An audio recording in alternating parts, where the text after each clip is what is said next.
तो आज से ये नया पाठ पाठ 10 शुरू हो रहा है भौतिक विज्ञान का, इसको कहते हैं गुरुत्वाकर्षण। इस पाठ का नाम है गुरुत्वाकर्षण। तो गुरुत्वाकर्षण बल क्या होता है?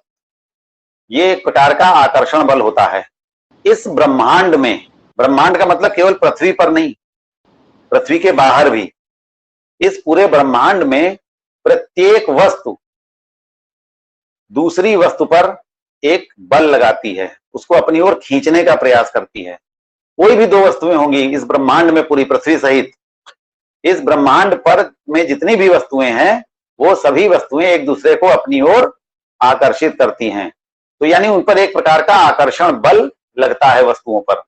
भले उस बल को हम महसूस कर पाए या ना महसूस कर पाए।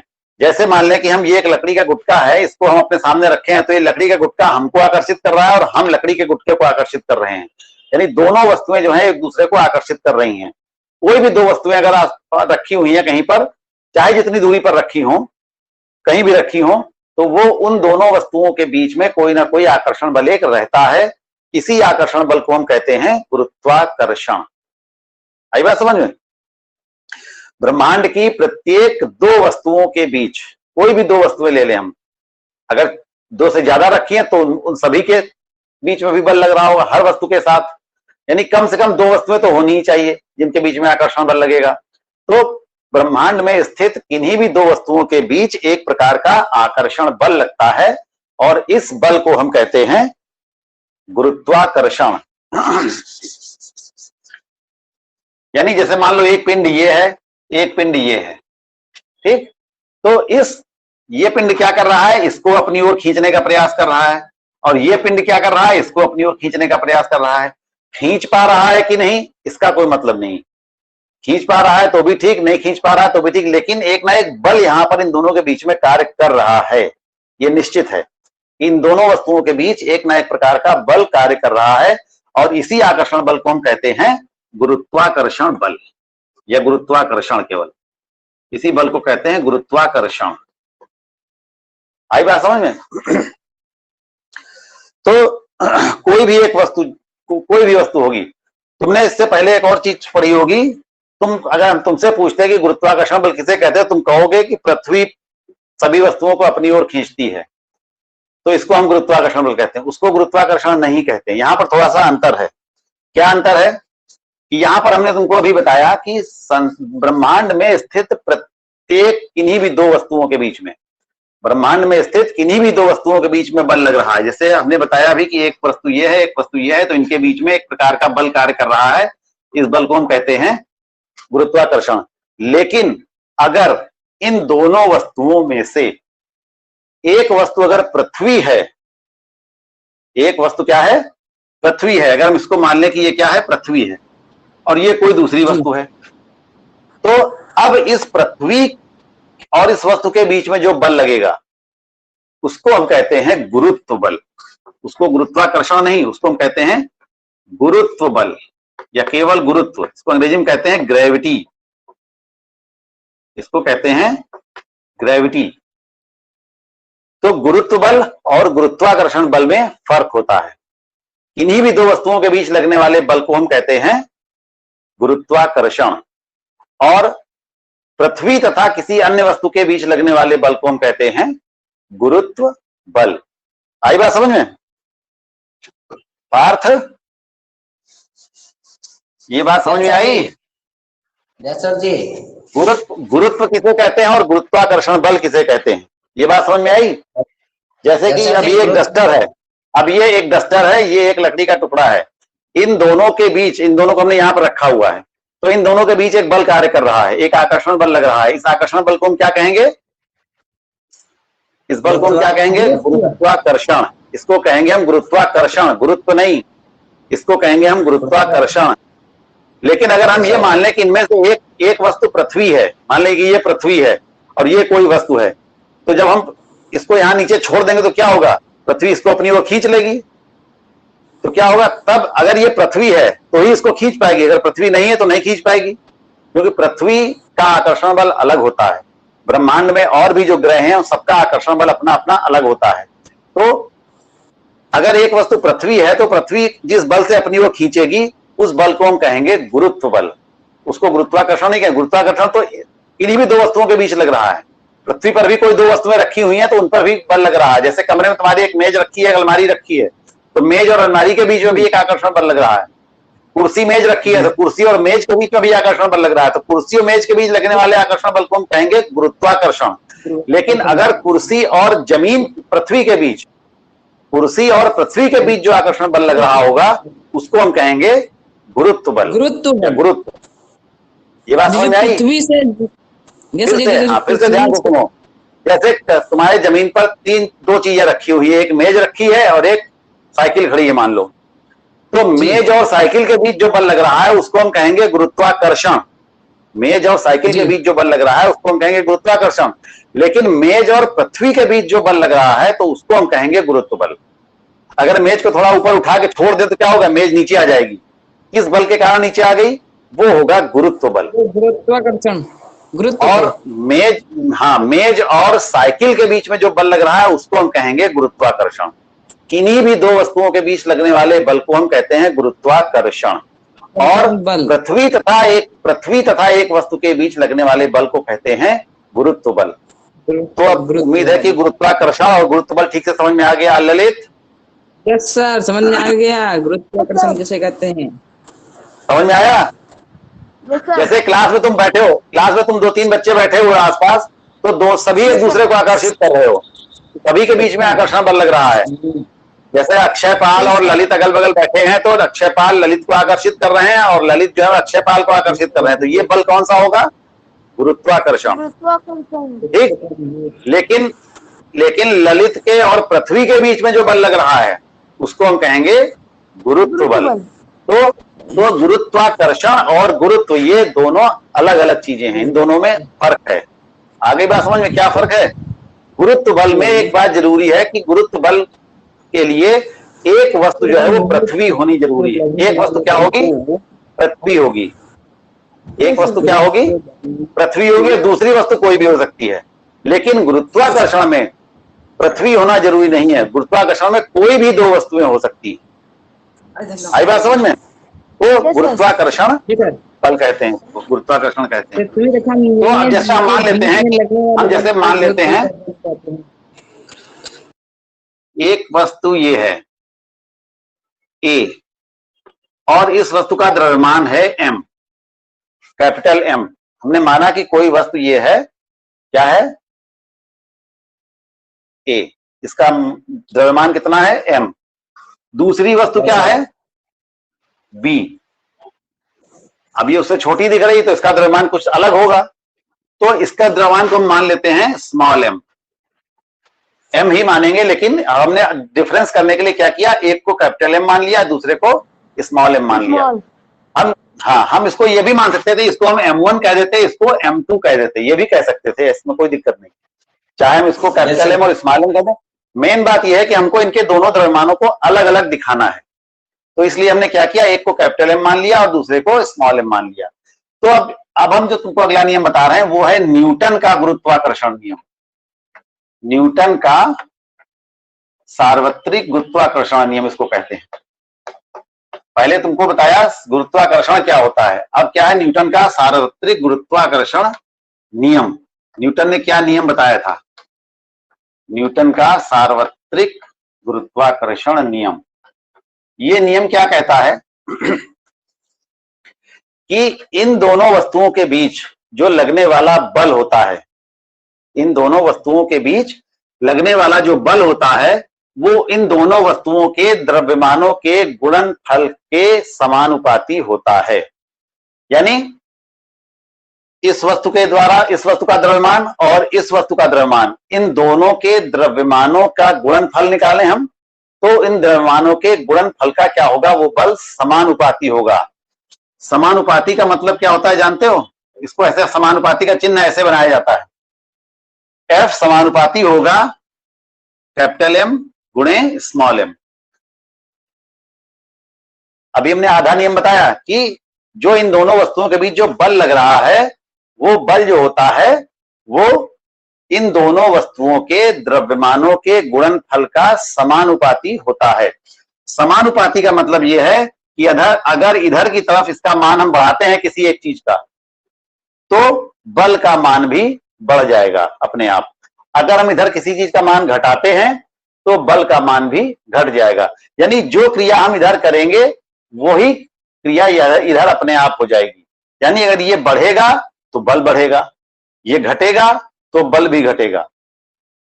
आई बात समझ में? तो ऐसा जो संबंध होता है, ऐसे संबंध को हम कहते हैं समानुपाती। तो अगर हम ऐसा हो जाए कि मान लो इधर हम बढ़ाएं और इधर घट जाए, तो ऐसे संबंध को हम क्या कहेंगे? ये उल्टा संबंध हो गया। इसको हम क्या कहते हैं? व्युत्क्रमानुपाती। तो अगर इधर इसमें, लेकिन इसमें क्या होता है, अगर हम किसी एक का भी द्रव्यमान बढ़ा दें, मान लो जैसे इसका द्रव्यमान हम कहते हैं 10 है और इसका द्रव्यमान 5 है, तो इसका गुणनफल कितना आएगा? 50। बल का मान कितना आ जाएगा? जो गुणा करके जो उत्तर आएगा वही तो बल होगा। इनको गुणा करके जो उत्तर आएगा वही तो बल होगा। इनको गुणा करके जो उत्तर आएगा वही तो हम बल मानेंगे। हम कह रहे हैं कि ये समानुपाती होता है। तो मान ले बल कितना हो गया? 50 हो गया, मान लेते हैं। अब अगर मान लो हम इसमें से केवल इसको बढ़ा देते हैं, इसको हम कर देते हैं 15, तो जब हम 15 को 5 से गुणा करेंगे तो कितना आएगा? ये आ जाएगा 75। तब एफ का मान कितना हो गया? बढ़ गया। यानी हमने किसी एक वस्तु का द्रव्यमान बढ़ाया तो क्या हुआ? उसका गुणनफल बढ़ गया, और गुणनफल बढ़ गया तो इसका मतलब बल का मान भी बढ़ गया। तो ऐसा संबंध क्या कहलाएगा? समानुपाती का संबंध कहलाता है। यानी जब हम एक तरफ बढ़ाते हैं तो दूसरी तरफ भी क्या होगा? उसका मान बढ़ जाए। तो ऐसे संबंध को हम कहते हैं समानुपाती। तो न्यूटन का जो पहला ये गुरुत्वाकर्षण का नियम है, ये क्या कहता है? अभी आधी बात हुई है कि जो किसी दो वस्तुओं के बीच लगने वाला जो बल होता है, ये बल इन दोनों वस्तुओं के द्रव्यमानों के गुणनफल का समानुपाती होता है। ठीक, एक बात ये हो गई। दूसरी बात क्या है? अगर इन दोनों वस्तुओं के बीच की दूरी हम मान लेते हैं कि डी है, यहां से लेकर के और यहां तक की दूरी कितनी है? इसको हमने मान लिया डी। ये दूरी क्या कहे? डी। तो ये दूरी का भी जिक्र होता है इस नियम में। क्या है? अब फिर से पूरा नियम सुनो। किन्हीं दो वस्तुओं के बीच लगने वाला आकर्षण बल F इन दोनों वस्तुओं के द्रव्यमानों के गुणनफल का समानुपाती होता है, तथा यही बल इन दोनों वस्तुओं के बीच के दूरी के वर्ग का व्युत्क्रमानुपाती होता है। इन दोनों वस्तुओं के बीच की दूरी क्या है? डी। तो डी का क्या होगा? ये व्युत्क्रमानुपाती होगा। अब तुम कहोगे कि व्युत्क्रमानुपाती ऐसे क्यों लिखा? चिन्ह तो आपने वही लगाया है, समानुपाती वाला। तो जिस चिन्ह हम समानुपाती का ही लगाते हैं, लेकिन जिसका वो व्युत्क्रमानुपाती है उस चीज को हम बटे में करके लिखते हैं। और बटा में करने के लिए हमें ऊपर भी कुछ लिखना पड़ेगा। तो ऊपर हम 0 तो लिख नहीं सकते। अगर 0 लिखेंगे तो इसका पूरा मान 0 हो जाएगा। तो इसलिए ऊपर 1 लिखा जाता है। अगर किसी चीज को व्युत्क्रमानुपाती दिखाना है तो ऊपर 1 लिख सकते हैं, अगर नहीं कुछ है तो। तो अब बटे में हमने कर दिया तो क्या हो गया? अब ये व्युत्क्रमानुपाती बन गया अपने आप। कैसे? अगर हम यहां पर डी का मान बढ़ाएंगे तो एफ का मान क्या होगा? घट जाएगा, और डी का मान घटाएंगे तो एफ का मान बढ़ जाएगा। जैसे मान लो यहां पर कोई संख्या लिखी हुई है, मान लो 10 बटे 10 नहीं मान लेते, यहां पर लिखा है 60 बटे 10 लिखा है मान लो। तो इसको हम हल करेंगे, इसको भाग करेंगे, कितना आएगा? 6 आएगा। यानी 6 क्या हुआ? ये एफ हो गया। ये संख्या क्या आई? 6 आई। अगर यहां पर हम ऊपर ना कुछ करें, नीचे वाली संख्या को हम घटा दें, हम इसको 5 कर दें। हमने नीचे वाली संख्या क्या की? घटा दी। तो अब यहां पर इसका उत्तर कितना आ जाएगा? 12 आ जाएगा। ध्यान से देखो, हमने पहले नीचे वाली संख्या क्या रखी थी? 10। तब यहां पर उत्तर कितना आ रहा था? 6। ठीक, हमने नीचे की संख्या को घटा दिया तो अभी उत्तर कितना हो गया? 12। यानी पहले से ज्यादा हो गया कि नहीं? यस सर जी, पहले से डबल हो गया। यानी इस वाली संख्या को, नीचे वाली संख्या को हमने घटाया तो इधर वाली संख्या पर क्या फर्क पड़ा? ये बढ़ गई। नीचे अगर बटे में कोई संख्या हम बढ़ाएंगे तो ये क्या होगा? घट जाएगी। अब ऐसे ही सोचो, अगर हम यहां पर 10 से बढ़ा करके हम कर दें इसको 12, अब इसका उत्तर कितना आएगा? 5। तो देखो, हमने नीचे वाली संख्या बढ़ा दी, 10 से बढ़ा के क्या कर दी? 12 कर दी। तो इसका उत्तर कितना आया? 5। पहले कितना आ रहा था? 6। तो ये क्या हुआ, घट गया कि नहीं। तो व्युत्क्रमानुपाती का मतलब यही होता है कि अगर जो संख्या बटे में लिखी है उस संख्या का मान अगर हम बढ़ाएंगे तो ये संख्या क्या होगी, घट जाएगी। अगर इस संख्या का मान घटाएंगे तो ये संख्या बढ़ जाएगी। तो इन दोनों में कैसा संबंध हुआ, उल्टा संबंध हुआ कि नहीं। इधर बढ़ा रहे हैं तो इधर घट रहा है, इधर घटा रहे हैं तो इधर बढ़ रहा है। तो ये क्या कहलाएगा, व्युत्क्रमानुपाती। तो व्युत्क्रमानुपाती लिखने के लिए चिन्ह हम यही लगाते हैं, लेकिन इसको हम संख्या को बटे में करके लिखते हैं। तो ये दो बातें हो गई तुम्हारे लिए। कौन कौन सी बातें, कि यही तुम्हारा न्यूटन का नियम हो गया कि किन्हीं दो वस्तुओं के बीच लगने वाला आकर्षण बल जो होता है वो इन दोनों वस्तुओं के द्रव्यमानों के गुणनफल का समानुपाती होता है। अब इस बार हमने बटा कुछ नहीं लिखा ना, तो ये सीधा सीधा है, द्रव्यमानों के गुणनफल का समानुपाती होता है तथा उनके बीच की दूरी के वर्ग का, डी स्क्वायर लिखा है, देखो डी नहीं लिखा है केवल, उनके बीच की दूरी के वर्ग का व्युत्क्रमानुपाती होता है। तो ये बटे में डी स्क्वायर हो गया। तो पूरा नियम क्या बना न्यूटन का, कि किन्हीं दो पिंडों के बीच लगने वाला आकर्षण बल, किन्हीं भी दो पिंडों के बीच लगने वाला आकर्षण बल उन वस्तुओं के द्रव्यमानों के गुणनफल का समानुपाती तथा उनके बीच के दूरी के वर्ग का व्युत्क्रमानुपाती होता है। आई बात समझ में, आई बात समझ में। अगर हम इन दोनों को मिला दें, एक साथ लिखें, तो क्या लिखेंगे हम, एफ समानुपाती कैपिटल एम स्मॉल एम बटे डी स्क्वायर। अगर दोनों को हमें एक साथ लिखना चाहिए, यहां तो हमने अलग अलग लिखा है, अगर इन दोनों को हम एक साथ लिखें तो एक ही बार में हम एफ लिखेंगे और ऊपर हम लिख देंगे कैपिटल एम और स्मॉल एम, यानी द्रव्यमानों का गुणनफल हो गया, और नीचे क्या हो गया, डी स्क्वायर हो गया। अब यहाँ पर ये ऊपर वाला हिस्सा तो समानुपाती होता है, नीचे वाला हिस्सा क्या कहा जाता है, व्युत्क्रमानुपाती होता है। तो यहाँ पर इस तरह से लिखने का मतलब है कि दोनों बातें एक साथ हो गई। यहाँ पर हमने तुमको पहले क्या किया, दोनों बातें, यहाँ पर हमने तुमको दोनों बातें अलग अलग बताई, लेकिन जब हम इन दोनों को मिला देंगे तो क्या बन जाएगा, ये बन जाएगा।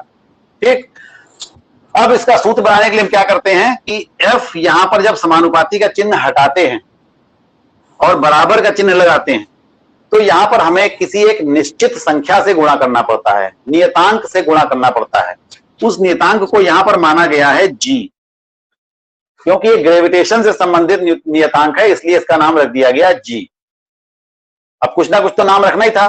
तो अब ये फोर्स कौन सा है, ग्रेविटेशन है, गुरुत्वाकर्षण है। तो गुरुत्वाकर्षण को पहचानने के लिए हमने यहां पर इसका नाम रख दिया जी, इस नियतांक का नाम रख दिया जी।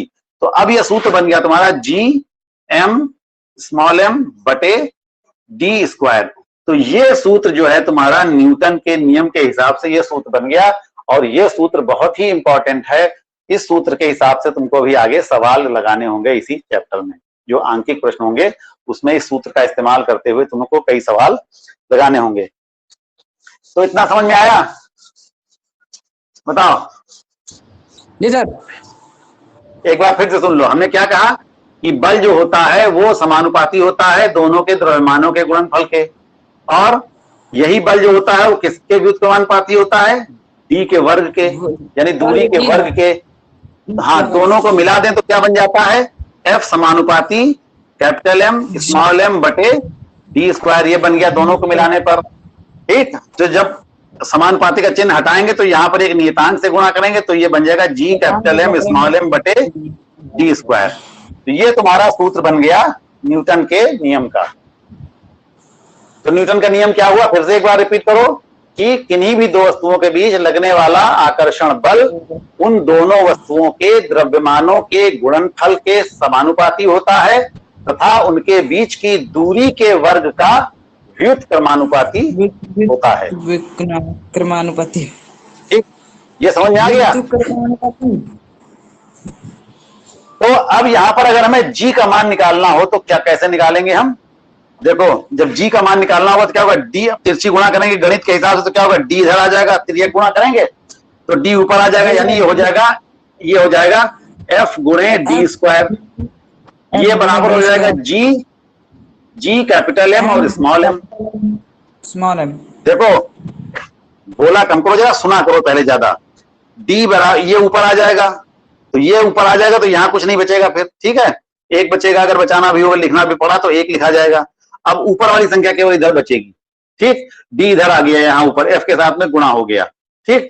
अब जी का मान निकालना है तुमको, तो क्या करेंगे, जी के साथ में ये इतना सामान पूरा है, इस पूरे को क्या करेंगे हम इधर लाएंगे। अब इधर लाएंगे तो कहां जाएगा, यहां पर इन दोनों के बीच में कौन सा चिन्ह माना जाएगा, गुणा का। जब इधर आएगा बराबर के, तब क्या होगा, भाग भाग भाग में जाएगा। तो ये हो गया एफ इंटू डी स्क्वायर बटे अपॉन कैपिटल एम और स्मॉल एम। ये बराबर इधर क्या बचेगा, जी।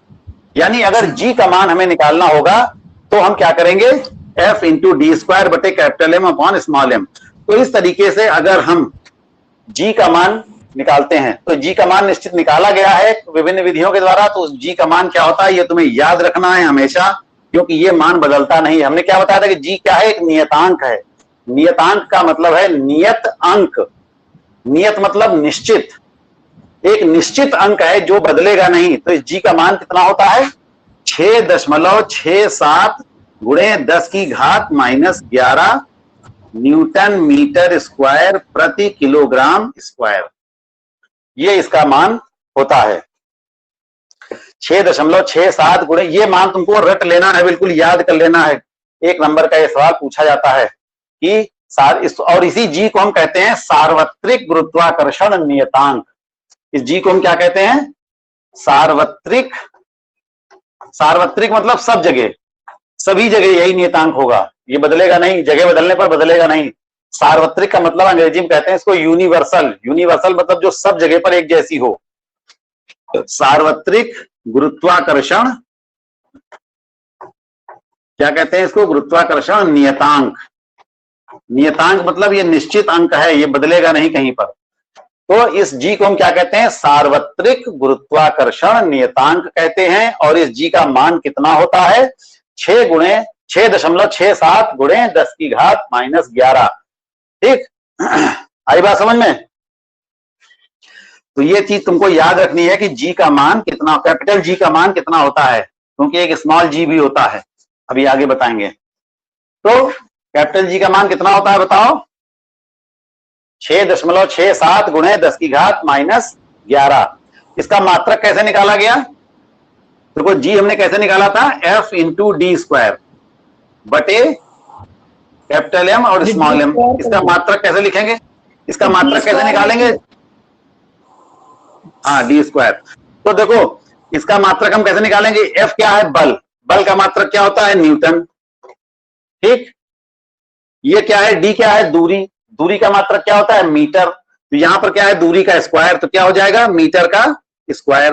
हिंदी में लिख देते हैं, ये हो जाता है न्यूटन गुणे ये हो जाएगा मीटर स्क्वायर बटे, ये भी द्रव्यमान है और ये भी द्रव्यमान है, तो इसका मात्रक भी किलोग्राम होगा और इसका मात्रक भी किलोग्राम होगा। तो ये क्या बन जाएगा, किलोग्राम स्क्वायर। तो इसका मात्रक क्या बन जाएगा, न्यूटन मीटर स्क्वायर प्रति, क्योंकि बटे में है, किलोग्राम कहां है, बटे में है, तो ये हो गया प्रति किलोग्राम स्क्वायर। हिंदी में लिख रहे हैं तो हिंदी में लिखो, प्रति किलोग्राम स्क्वायर। या इसको अंग्रेजी में लिखें तो शॉर्ट में ऐसे लिख सकते हैं, एन एम स्क्वायर बटे केजी स्क्वायर। ये होता है इसका मात्रक, इसका मात्रक जी का, कैपिटल जी जो है तुम्हारा, इसका मात्रक होता है न्यूटन मीटर स्क्वायर और प्रति किलोग्राम स्क्वायर। ठीक है, अरे नियतांक का, हाँ नियतांक का, जो कैपिटल जी है इसको कहते हैं सार्वत्रिक गुरुत्वाकर्षण नियतांक। तो ये सार्वत्रिक गुरुत्वाकर्षण नियतांक का मान कितना होता है, का मात्रक क्या होता है, न्यूटन मीटर स्क्वायर प्रति किलोग्राम स्क्वायर। ये मात्रक भी तुमको सबके याद रखने हैं। तुमने मान तो याद रखा है कि 6.67 गुणे, इसका मान कितना होता है, 6.67 गुणे 10 की घात -11, ये इसका मान होता है। लेकिन अब इसके आगे मात्रक भी तो लिखना होगा, तो मात्रक अगर तुम्हें नहीं याद होगा तो नहीं लिख, गलत हो जाएगा तुम्हारा। एनएम स्क्वायर बटे केजी स्क्वायर, ये ऐसे याद कर लो बस, एनएम स्क्वायर बटे केजी स्क्वायर। आई बात समझ में, आ रहा है समझ में कि नहीं, यस सर। तो गुरुत्वाकर्षण नियतांक का मात्रक क्या बना, एन एम स्क्वायर बटे केजी स्क्वायर। इसको हम ऐसे, एक तो हमने तरीका बताया तुमको हमने कि इसको ऐसे लिखते हैं कि एन एम स्क्वायर बटे केजी स्क्वायर, यानी बटे की हम ऐसे लाइन बना के लिखते हैं। अगर हम ऐसे ना लिखें तो क्या करेंगे, हम इस kg स्क्वायर को ऊपर ले जाते हैं। जब किसी संख्या को ऊपर ले जाते हैं और उसमें कोई घात लगी होती है तो उसकी घात जो होती है वो माइनस हो जाती है। तो ये क्या बन जाएगा, इसको हम ऐसे भी लिख सकते हैं, और न्यूटन मीटर स्क्वायर और kg की पावर -2। तब हम बटे की लाइन नहीं लगाएंगे। अगर -2 kg के ऊपर लिखेंगे, क्योंकि kg को ऊपर ले जाने का मतलब है तभी हमने माइनस किया है, ऊपर ले गए इसलिए माइनस किया। तो जब ऊपर ले जाएंगे तो क्या होगा, फिर बटे का चिन्ह यहाँ नहीं लगाएंगे। तो यहाँ पर ये वाली लाइन जो हमने बनाई है, ये वाली लाइन नहीं, हाँ, तो घात माइनस हो जाएगी। जब नीचे से ऊपर जाता है या ऊपर से नीचे आती है कोई चीज तो उसकी घात क्या होती है, बदल जाती है, माइनस हो जाएगी। तो इसलिए यहाँ पर अगर सीधे एक लाइन में लिखेंगे तो ऐसे लिखेंगे, अगर बटा लगा के लिखेंगे, ये वाली लाइन बना के लिखेंगे तो फिर यहाँ पर kg के ऊपर माइनस नहीं लगाएंगे, तब सीधे केवल सिंपली हम kg स्क्वायर लिखेंगे। इसको ऐसे भी लिख सकते हैं और इसको ऐसे भी लिख सकते हैं। आई बात समझ में? जी सर। हाँ देखो, मुक्त पतन,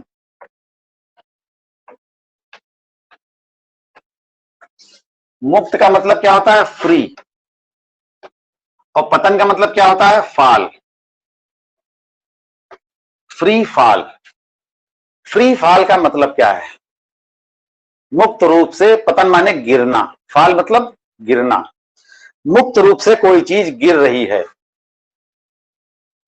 तो कैसे गिरेगी, तो उसको कहोगे कि मुक्त रूप से गिर रही है। बताओ किस तरह से कहोगे कि वो है मुक्त रूप से?